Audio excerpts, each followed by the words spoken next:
Halo, Assalamualaikum warahmatullahi wabarakatuh. Saya Natasha Mal Putri dari KM 104 dengan nomor NISM 25050101030. Di sini saya akan mengerjakan tugas ulangan tengah semester dari mata kuliah Komunikasi Digital dengan soal-soal berikut. Pertama, jelaskan pengertian komunikasi dan berikan contohnya. Komunikasi merupakan proses pembuatan makna atau suatu interaksi antara satu orang dengan satu orang lainnya atau satu orang dengan lebih dari satu orang lainnya.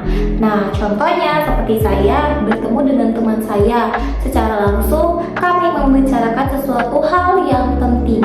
Nah, proses ini merupakan adalah suatu komunikasi dengan adanya interaksi, berbicara langsung dan menyampaikan pesan serta makna yang dibicarakan.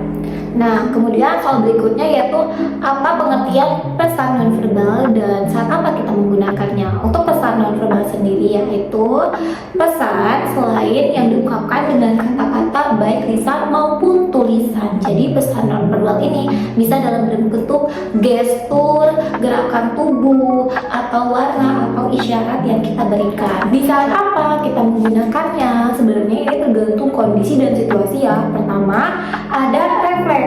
Ya, kondisi saat kita refleks yaitu memberikan gestur spontan. Contohnya ketika kita bangga melihat teman kita menjadi juara, akhirnya kita memberikan raut yang bahagia, berlari, berhamburan, dan memeluknya. Nah, kondisi tersebut contohnya adalah bagaimana situasi membuat suatu pesan verbal terbentuk. Saat pembelajaran jarak jauh sendiri ada beberapa pesan verbal yang bisa kita gunakan, seperti bahasa tubuh, ekspresi wajah, menampilkan sikap ramah sebagai seorang pelajar yang beradab dan terdidik.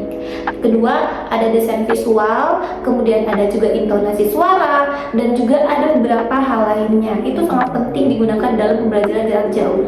Selanjutnya adalah apa yang disebut dengan komunikasi yang baik dan efektif, dan kapan sih dan mengapa kita memerlukannya. Nah, untuk komunikasi yang baik dan efektif ini adalah ketika pesan yang kita sampaikan diterima dan dicerna oleh baik oleh si penerima pesan, dan akhirnya interaksi ini berjalan dengan lancar tanpa hambatan.